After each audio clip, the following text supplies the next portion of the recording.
Ancient, of or relating to the historical period beginning with the earliest known civilizations, having had an existence of many years, existing or occurring in times long past, specifically in history.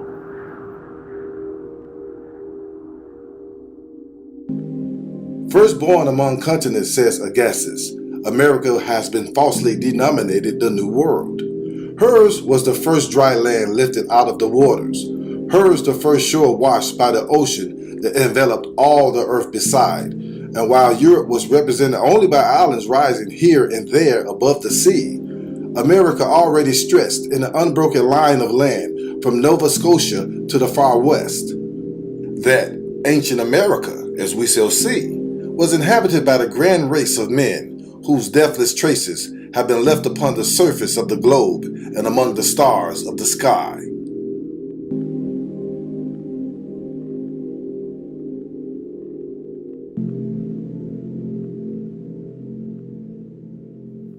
When in the course of the following pages, the key of the Great Pyramid, which forms the reverse of the Great Seal of the Secretary of State of the United States, is applied to unlock the mystery of long submerged islands and long depopulated lands, and cause them to lift up their voices to tell of the feet that once moved in choral dances upon their level floors, it will appear that the science of that ancient time was as the flight of the eagle,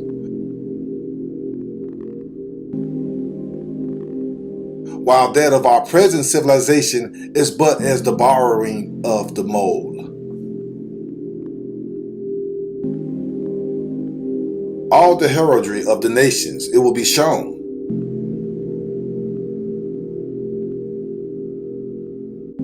And all the emblems, ceremonies,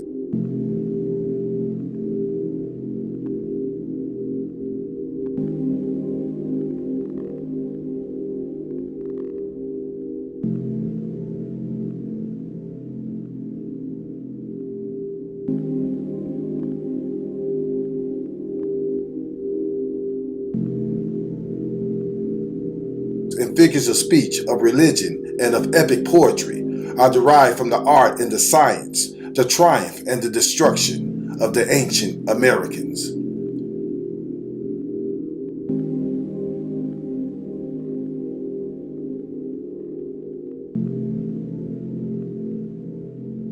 America, known to the mystics as Atlantis, when this ruin befell, was the seat of the greatest empire that has ever existed, and its irresistible armies were terrorizing all Europe and Asia. In America, rediscovered in the 15th century and repopulated in the 17th, was recovered Egypt and the Promised Land, or the land of the constellation of the eagle, Aquila,